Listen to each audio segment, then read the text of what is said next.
My name is Amelia Sterling, and for the last 40 years, I was one of the most sought-after architectural minds in the country. My late husband David and I built an empire from the ground up, designing spaces that were more than just buildings. They were experiences, legacies in steel and glass. I was the architect of my own fortune, the master of my own destiny. But for the last 10 years, in the sprawling house I paid for, in the life I single-handedly financed for my only son, Leo, I was simply the unpaid nanny, the on-call chef, and the silent, walking ATM. I was a resource to be depleted, a convenience to be used, and a ghost haunting the edges of a family portrait I was never truly in. They say home is where the heart is, but for me, home had become a gilded cage I had built for myself, bar by gilded bar, one wire transfer at a time. It started subtly, as these things always do. When David passed away, the light of my life, my partner in everything, the grief was a chasm.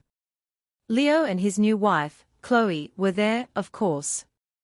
They offered comfort in the way people do, when they see a vulnerability they can later exploit. A few years later, their twins, Maya and Noah, were born. I was overjoyed. Here was a new purpose, a new generation to pour my love into. They were living in a cramped 2-bedroom apartment, and Chloe often lamented how they couldn't afford a real house in a good school district. It was a constant, low hum of complaint in the background of every conversation. I saw a solution, one that I thought would bring us all closer. I found a magnificent property, a large home with a separate, fully equipped guest house. I offered to put down the entire 70% down payment, a sum that was well into the 7 figures. In return, my name would be on the deed alongside theirs, and I would live in the guest house. It seemed perfect. I could be close to my grandchildren, help out, and they would have the home of their dreams. It was, I told myself, a perfect symbiosis. A family supporting family.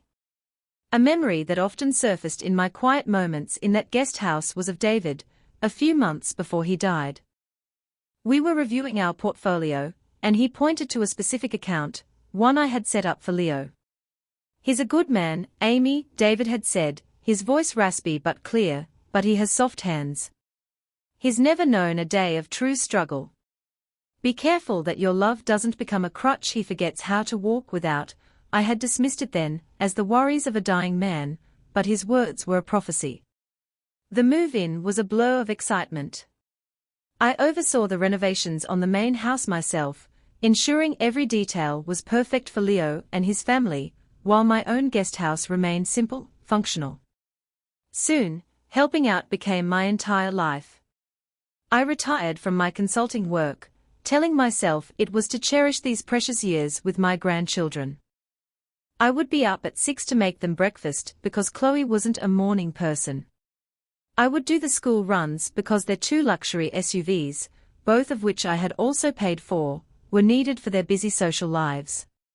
I cooked dinner most nights because Chloe was exhausted from her yoga classes and lunch dates. I became the default, the background infrastructure of their perfect life. The financial requests began to escalate. It was never a demand, always a gentle, manipulative suggestion. "Mom, the property taxes are just astronomical this year, we are a bit short, a wire transfer for $20,000 would follow." The twins really have their hearts set on that elite summer camp in Switzerland. It's an investment in their future, isn't it? A check for $50,000. Vacations to Aspen, designer wardrobes for Chloe, a new set of golf clubs for Leo. I paid for it all. My guest house was my retreat, a quiet space filled with my books and David's old photographs. But it was also my prison. I'd sit there at night, listening to the sounds of laughter and music from the main house, a party I was rarely invited to, and I would look at a spreadsheet I kept on a password-protected file on my laptop. It was a habit I'd picked up from David. Document everything. Every loan, every gift, every bill paid. I had columns for dates, amounts, and purposes. I told myself it was just for my own records, a way to manage my estate. But in my heart, I knew I was building a case. I just didn't know who the jury would be. I was living a paradox, a multimillionaire living in the servants' quarters of a life she was underwriting. The bitter irony wasn't lost on me, it was a constant, metallic taste in my mouth. I loved my grandchildren with a fierceness that bordered on painful, but I was beginning to realize that my presence in their lives was being used as a transaction. I wasn't grandma, I was the provider of the lifestyle they were being taught to expect. The family I was trying to hold together was a mirage, and I was dying of thirst in the desert I had irrigated myself. The resentment was a slow-growing vine, wrapping itself around my heart, and I knew, with a terrifying certainty, that something, someday, would have to give. The final straw, when it came, wasn't a dramatic explosion but a quiet, calculated act of breathtaking entitlement. It was late March, and the twins' 10th birthday was approaching in May. 10. A decade. I wanted to do something truly special, something that would be a memory, not just an event. David and I had always dreamed of taking our grandchildren on a scientific expedition, a real one. We had endowed a chair at a marine biology institute, and I had arranged for a private, week-long tour of their research vessel in the Galapagos Islands. It was educational, it was adventurous, it was meaningful. It was everything David would have wanted for them. I presented the idea one evening over dinner, a meal I had, of course, prepared. I had brochures, a detailed itinerary, everything. Leo barely looked up from his phone. Chloe wrinkled her nose, as if I'd suggested a trip to the local dump. The Galapagos, she said, her voice dripping with disdain. Amelia, they are 10, not doctoral candidates. They'll be bored out of their minds. Besides, the Wi-Fi there's probably non-existent. I tried to explain the magic of it, the hands-on experience with nature, the legacy of their grandfather's passion. It's old-fashioned, Mom, Leo finally said, pocketing his phone. Kids these days want something bigger. More impressive. Something for their friends to see, and then Chloe dropped the bomb. She slid a glossy event planning proposal across the table. We've decided to throw them a proper party. Here. A full-on festival theme. Bouncy castles, a live band, a celebrity magician, catered food for 150 people. It's going to be the party of the year, she was beaming, as if she had just solved world hunger. I stared at the proposal. My eyes scanned the line items, the ridiculous expenses, the sheer, unadulterated excess. At the bottom of the page was the estimated total, a number so obscene it made my breath catch. $125,000. For a child's birthday party. There was a beat of silence, and then Chloe looked at me, her expression a perfect blend of innocence and expectation. We figured you'd be happy to cover it, she said brightly. Think of it as their big birthday gift from you. Since you live here, you know, rent-free and all. The phrase hung in the air, sharp and poisoned. Rent-free. In the house I had essentially bought. In the guest house, that was my only private space in a life that was no longer my own. The blood drained from my face. For 10 years, I had absorbed the small cuts, the 1,000 little paper cuts of their greed and thoughtlessness. But this was a dagger. A deliberate, twisting plunge into the deepest part of my heart. I found my voice, though it felt like it was coming from a great distance. Chloe, I began, my voice trembling slightly, that's an astronomical amount of money for a party. And the comment about me living here rent-free, that's incredibly hurtful. You know everything I've done for this family. Leo, who had been silent, suddenly sprang to his wife's defense. Oh, here we go. Don't be so sensitive, Mom. Chloe didn't mean anything by it. It's just a party. It's for your grandchildren. Don't you want them to be happy? It was their classic maneuver, the gaslighting two-step. She delivers the blow, and he tells me I'm imagining the pain. But this time, it didn't work. The vine of resentment, that had been growing for a decade finally flowered into a cold, hard rage. Happy? I asked, my voice now steady, dangerously calm. Is happiness measured in bouncy castles and celebrity magicians? I offered them the world, Leo. A real piece of the world. And you want to trade it for a catered spectacle to impress neighbors you don't even like? The atmosphere in the room turned frigid. Chloe's face hardened. It's our decision, Amelia. They are our children. We know what's best for them, and I'm just the bank, is that it? The words were out before I could stop them. The family foundation you tap whenever you want a new toy. Leo slammed his hand on the table, his face turning a blotchy red. That's enough. I am sick and tired of this. Sick of you holding your money over our heads, making us feel guilty for every little thing.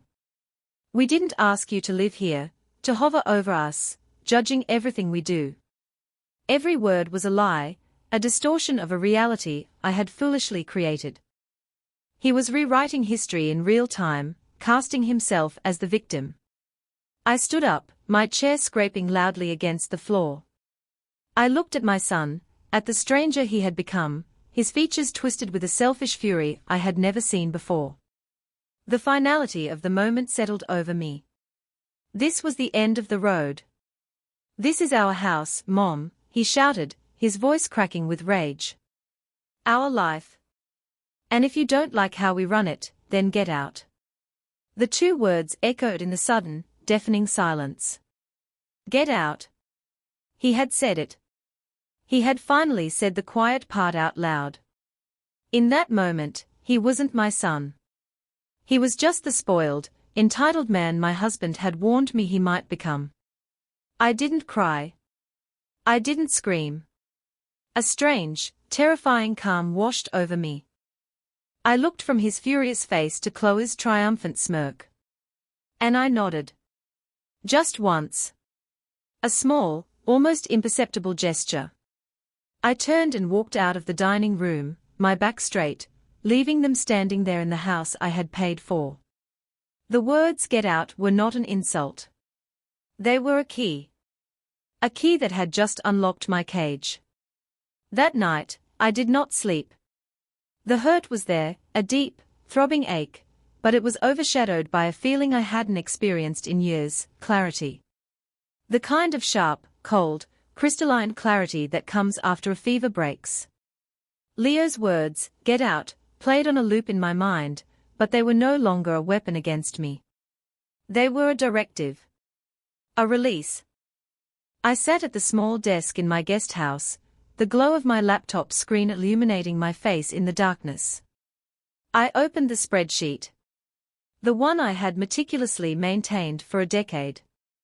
It was titled simply, Leo and Chloe Expenses. I began to work, not with anger, but with the dispassionate focus of an auditor. I went through 10 years of bank statements, credit card bills, and personal notes.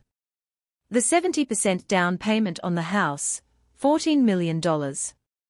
The property tax payments I'd covered every year, $200,000. The pair of luxury SUVs, $180,000. The annual tuition for the twins' private academy, $600,000 over the years. The family vacations to 5-star resorts I wasn't invited on, an estimated $250,000. The designer clothes, the country club membership, the endless stream of loans that were never intended to be repaid. I added it all up. The numbers climbed, spiraling into a sum that was both grotesque and validating. As the sun began to stream through my window, I had my final tally. I stared at the figure at the bottom of the screen, displayed in bold red font, $3,745,800. Almost $4 million. A dry, humorless laugh escaped my lips. Rent-free. The absurdity was staggering. That number wasn't just money. It was a quantification of my love, my sacrifice, and my foolishness. It was the price tag of my misplaced devotion. With the spreadsheet complete, I made my first call. It was to Marcus Thorne, my lawyer and my oldest friend, David's college roommate. He picked up on the second ring, his voice thick with sleep. "Amelia. It's 4 in the morning. Is everything all right?" "Everything," I said, my voice crisp and resolute, "is about to be." I explained the situation, the final argument, the shouted command. I emailed him the spreadsheet. There was a long silence on the other end of the line. When he spoke again, his voice was all business. "Good God, Amelia. I knew it was bad, but this is financial abuse on a grand scale. What do you want to do?" "I want to follow my son's instructions," I replied. "I want to get out. And I want to take everything that belongs to me with me." Starting with the house, Marcus understood immediately. We spent the next hour formulating a plan. He would begin the legal process to dissolve the co-ownership agreement on the house. Given my overwhelming financial contribution, it would be straightforward. He would also contact my financial manager to begin the process of freezing all joint accounts and revoking every credit card I had been funding. My second call was to a private car service. My third was to a discreet logistics company that specialized in high-net-worth relocations. My final call was to the caretaker of a property I hadn't visited in years, a place I had kept secret, a sanctuary I had built with David. "Get it ready, Miguel," I said. "I'm coming home." The next morning, I packed a single suitcase. It contained a few changes of clothes, David's photograph, and my laptop. Nothing else in that guest house held any meaning for me anymore. As I wheeled my suitcase down the stone path, Chloe came out of the main house, dressed in her tennis whites. She saw my bag and frowned. "Going somewhere?" she asked, a note of suspicion in her voice. I gave her a small, serene smile. The kind of smile one gives a stranger. "Yes," I said. Out. I didn't look back as the black town car pulled away from the curb. I didn't watch the grand house I had paid for receipt in the rearview mirror. Instead, I looked forward. The car didn't take me to the airport. It took me to a private helipad on the outskirts of the city. As I waited for the helicopter to be prepped, I took out my phone. I scrolled to Leo's contact. My son. For a moment, my finger hovered over the screen. A decade of memories, good and bad, flashed through my mind. The joy of his birth, the pride at his graduation, the ache of his slow, steady estrangement. Then I thought of his face, twisted in rage, screaming at me to get out. I pressed delete then block. I did the same for Chloe. It was a small, digital act, but it felt like severing an anchor chain. As the helicopter lifted off the ground, the city shrinking below, I felt not sadness, but an exhilarating sense of lightness. I was flying away from the wreckage of the family I thought I had, and toward the life I had earned and was finally ready to claim. The helicopter ride was a transition, a physical manifestation of my mental and emotional shift. We flew west, leaving the sprawling, landlocked suburbs behind, heading towards the endless blue of the Pacific Ocean. The destination was a place of profound significance, a secret I had guarded for years, even from myself in a way. Before David got sick, we had purchased a piece of land in Malibu. It was a dramatic cliffside plot, a wild, untamed canvas overlooking the sea. It was to be our final project, our masterpiece, the home we would retire to and grow old in together. We designed it ourselves, every line, every window positioned to capture the light and the ocean. After he died, I couldn't bear to sell the land, but I couldn't bear to build on it either. So I did something in between. I hired the best team, managed the project remotely, and built our dream house as a tribute, a ghost home for a future that would never be. I had it fully furnished, staffed with a small, loyal team, and maintained as if we were to arrive at any moment. I had never once set foot inside. It was my $50 million monument to a broken heart. As the helicopter descended towards a private helipad carved into the cliff, I saw it for the first time with my own eyes. It was breathtaking. A symphony of glass, stone, and redwood that seemed to emerge organically from the landscape. It wasn't a house, it was a sanctuary. Miguel, the caretaker, was waiting for me. He was a kind man whose family had worked for mine for generations. He simply nodded, his eyes full of understanding. Welcome home, Mrs. Sterling. Walking through the front doors was like stepping into a memory. The air smelled of sea salt and cedar. The vast living room had a wall of glass that framed the Pacific like a living work of art. Everything was just as David and I had designed it. My books were on the shelves, his favorite armchair was by the fireplace. It was all here, waiting for me. The first 3 days were a cocoon of silence. I walked on the private beach below the house, feeling the cold water rush over my feet. I sat for hours on the deck, watching the waves crash against the rocks. I spoke to no one but Miguel. I was decompressing, shedding the toxic skin of the last 10 years. Then, on the 4th day, the storm broke.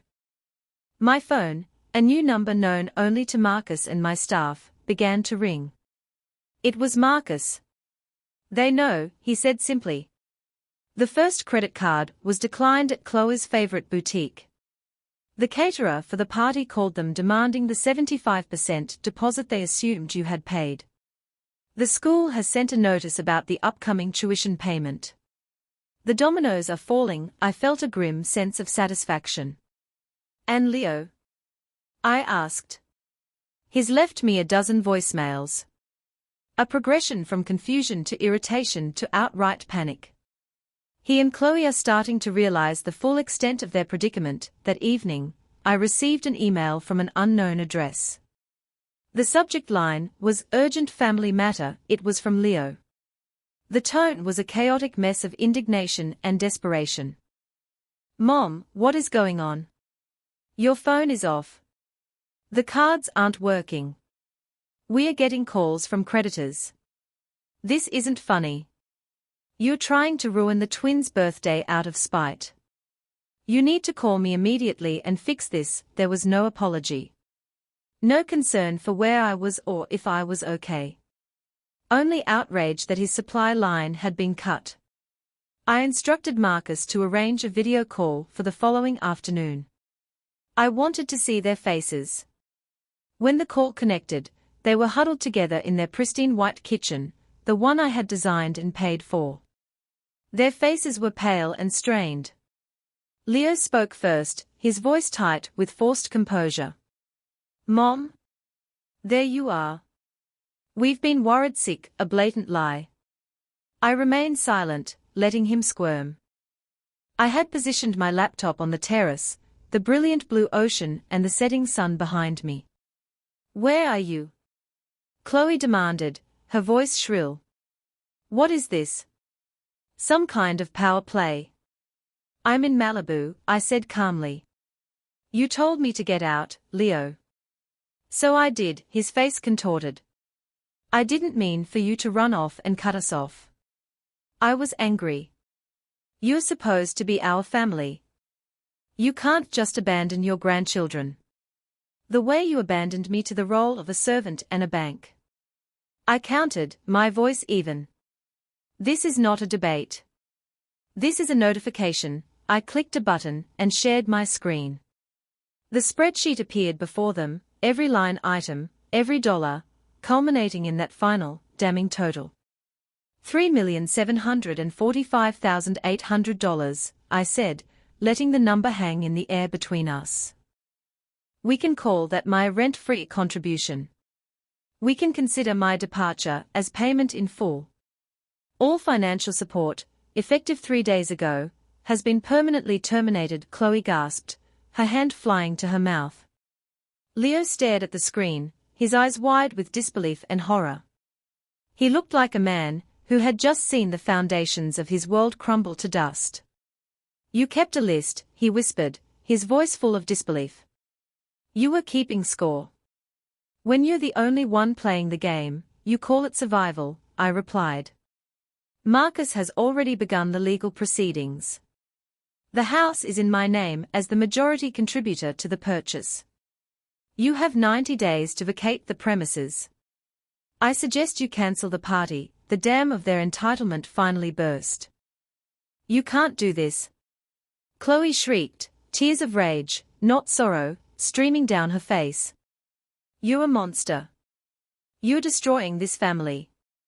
No, Chloe, I said, my voice as calm and unyielding as the cliff I was sitting on. A family is a circle of love, not a chain of financial dependency. I am not destroying it. I am simply refusing to be its sole pillar any longer. You too will now have the opportunity to build your own life, with your own resources. I wish you the best of luck, and with that, I ended the call. I closed the laptop and took a deep, cleansing breath of the salty air. The sun was dipping below the horizon, painting the sky in fiery shades of orange and pink. It was the sunset of my old life and the dawn of my new one. The fallout was swift, but I was insulated from it. My old phone number was disconnected. Emails from flying monkey relatives were filtered directly to trash. I was in my fortress of solitude and peace. A week later, a text came through to my new phone from an unknown number. It was a photo of a handwritten letter, the penmanship shaky and young. Dear Grandma, I'm sorry Dad was mean. I miss your stories. The party is cancelled. Mommy and Daddy are fighting a lot. I hope you are okay. I love you. From Maya. It was the first crack in the ice. A single, pure voice of love amidst the noise of greed. I felt a tear, a real one this time, slide down my cheek. It wasn't a tear of pain, but of a new, fragile hope. The relationship with my son was over, but my connection to my grandchild, it seemed, might just have a chance to be rebuilt, on new ground, on my terms. The weeks that followed were a process of rediscovery. I had spent so long defining myself by my relationship to others, as a wife, a business partner, a mother, a grandmother, that I had forgotten who Amelia Sterling was on her own. My new life in Malibu became a canvas for painting that picture anew. The 90-day clock on Leo and Chloe's eviction was ticking in a world far away from mine. Marcus handled all communication. He informed me that they had hired a lawyer who, after reviewing the documentation I had provided, strongly advised them to comply. Their case was hopeless. They had no legal or moral ground to stand on. They were forced to confront the reality that the luxurious life they knew was a fantasy funded entirely by the woman they had cast out. My days took on a new rhythm, one dictated by the tides and my own desires. I started sketching again, not for clients, but for myself. I designed a small sculpture garden for the grounds, a place for meditation and reflection. I reconnected with old friends from the industry, people I had let drift away during my years of self-imposed servitude. My best friend, Eleanor, flew out to stay with me for a week. We sat on the terrace, drinking wine and talking for hours. She was my ally, the one person who had gently tried to warn me for years. I never liked the way they treated you, Amy, she said, her eyes warm with sympathy. They saw your generosity as an obligation. I'm just so glad you finally saw it too. Her words were a balm, an external validation that I wasn't the monster Chloe had accused me of being. I was a survivor. One of the most significant steps I took was establishing the David Sterling Foundation, an organization dedicated to providing scholarships and mentorship to promising young architecture students from underprivileged backgrounds. It was the legacy David and I were meant to build together. I poured my energy and a significant portion of my fortune into it, finding a profound sense of purpose in giving back to the discipline that had given me so much. This was a legacy of empowerment, not enablement. I was building futures, not funding lifestyles. My relationship with my granddaughter, Maya, began to grow in a slow, careful way. We started with text messages, then scheduled video calls. I learned that Noah, her twin brother, was more aligned with his parents' worldview, resentful of the loss of their wealth. But Maya was different. She was thoughtful, empathetic. She missed me, not my money. During one call, she shyly asked if I could tell her a story about Grandpa David. As I spoke about his brilliance, his kindness, his love for the stars, I saw a light in her eyes that had nothing to do with material possessions. It was a connection, real and untainted.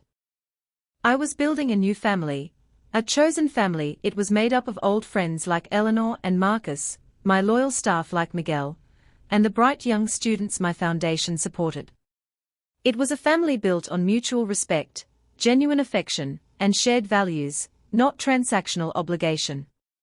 The news of Leo and Chloe's eventual departure from the house came via a brief email from Marcus. They had sold their luxury cars, Chloe's designer bags, and Leo's collection of expensive watches to afford the deposit on a small rental apartment in a town 2 hours inland. They were living, for the first time in their married lives, entirely within Leo's modest salary. The grand house, my house, was now empty. I had it professionally cleared and cleaned. For a while, I considered selling it, erasing that chapter completely.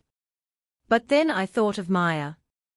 I decided to keep it, to maintain it as a property of the foundation, a place where we could host events or provide a temporary residence for a scholarship winner.